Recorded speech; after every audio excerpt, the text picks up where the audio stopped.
Tanah ulayat di Minangkabau lanjutan 2. Ulayat suku adalah wilayah strip kawasan di negari. Setidaknya ada 4 kelompok kawasan di negari tersebut sesuai dengan jumlah suku yang ada di mana kawasan tersebut merupakan kelompok pemukiman, sawah atau ladang, pandam pakuburan maupun hutan atau rimbo. Ulayat negari adalah sebagaimana kita ketahui bersama bahawa ranah Minang terbagi habis dalam negari di Minangkabau. Maka kawasan negari yakni tanah termasuk hutan adalah ulayat negari.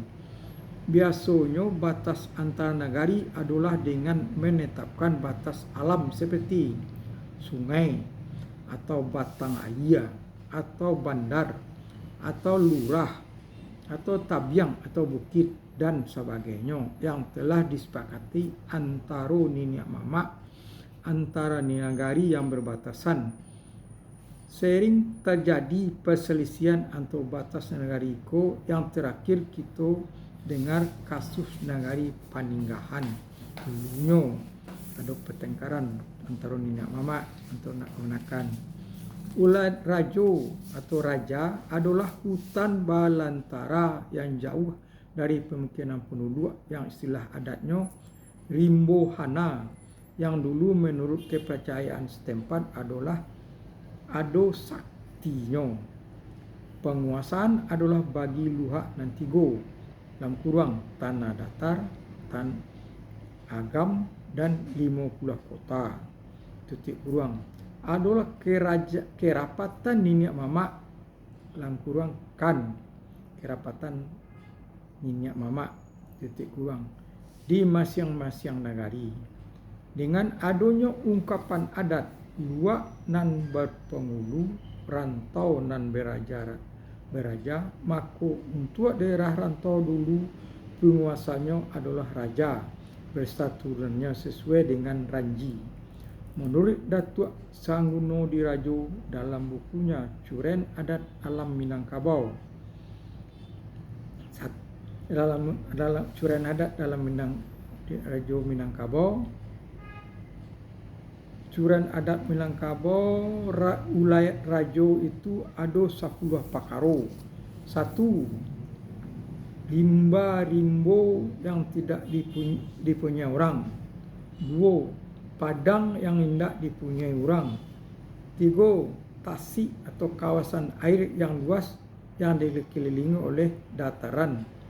4. Danau. 5. Sungai. 6. Payau atau rawa yang tidak dipunyai orang. 7. Bukit dan gunung yang tidak dipunyai orang. 8. Balukar-balukar yang tidak dipunyai orang. 9. Rantau-rantau takluk jajahan Rajo itu. 10. Tanjung yang putus dan pantai-pantai laut daerahnya sehingga rumput yang kaki, capa yang sabatang, lalang yang sailai, batu yang sebuah, kasiak yang samiang atau langkurang, kersi atau pasir, kasir kasar atau batu kerikil halus dan lainnya. Semut salimpada semut besar berwarna merah atau hitam masuk menjadi ulayat Rajo sadonyo semuanya atau semuanya. Dengan ada ketentuan-ketentuan adat yang mengatur tanah ulayat termasuk hutan etnis Minang tutup kurang sekarang masih memiliki tanah dan hutan yang relatif baik yang perlu dipelihara untuk diwariskan lagi kepada generasi yang akan datang. Setelah Indonesia merdeka pada bulan Agustus 1945, pemerintahan negari masih berjalan dan ketentuan-ketentuan yang mengatur tanah ulayat termasuk hutan masih berlaku aturan lama. Baru pada tahun 1960 keluar Undang-Undang Pokok Agraria Undang-Undang Nomor 5 Tahun 1960 tentang Peraturan Dasar Pokok-pokok Agraria di mana pasal 2 ayat ampe, pasal 3 dan pasal 5 setengah sangat berkaitan erat dengan tanah ulayat maupun Negara Kesatuan Republik Indonesia langkurang NKRI. Pada umumnya setelah 22 tahun, setelah puluhan tahun merdeka NKRI, baru keluar Undang-Undang Nomor 5 Tahun 1967 tentang ketentuan-ketentuan pokok kehutanan, di mana dalam undang-undang itu hutan dibagi atas: 1. Hutan suaka alam, 2. Hutan lindung, 3. Hutan produksi terbatas, 4. Hutan produksi, dan 5. Hutan atau area penggunaan lain. 1 sampai dengan 4 merupakan kawasan hutan dan 5 merupakan hutan rakyat atau ulayat. Pada zamannya Orde Baru ada semacam impres untuk mengutamakan kembali lahan yang kritis pada dua macam impres, yakni pada kawasan hutan bernama impres reboisasi dengan pelaksanaannya Dinas Kehutanan.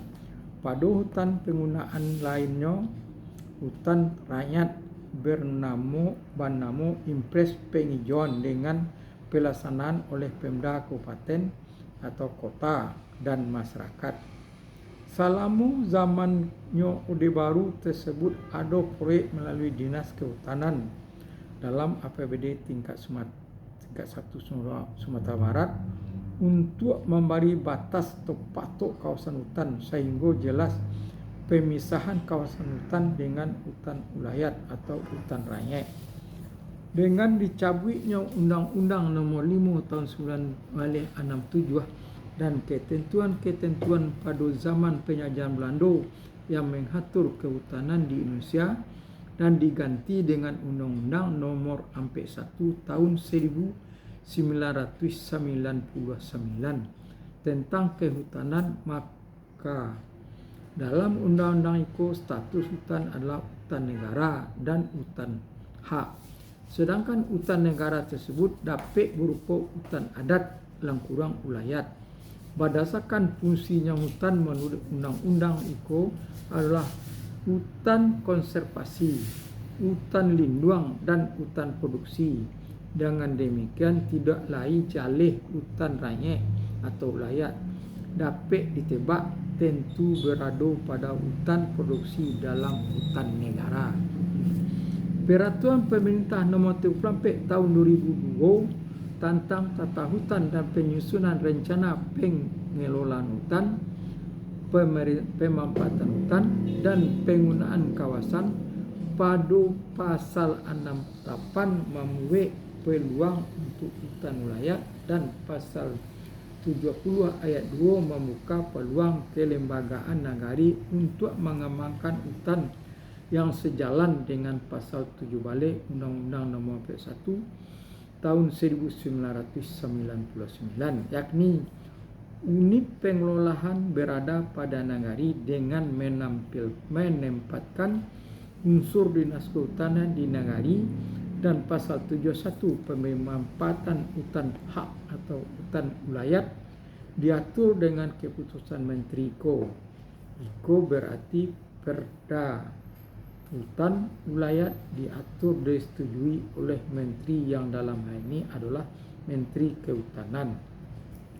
Dulu di ranah Minangko pada tahun 1950-an ada petugas atau pegawai dinas kehutanan di negari mengurus kayu hasil hutan dalam kawasan hutan yang disebut juga dengan rimbo sesen uang hasilnya untuk negara dengan tanda cap atau stempel yang diketok.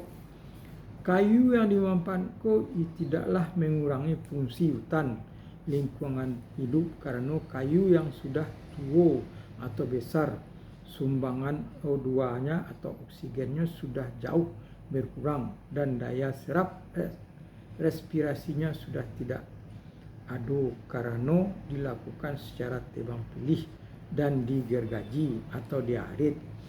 Kalau sekarang kan pakai sinso, kalau sinso kan capek habisnya.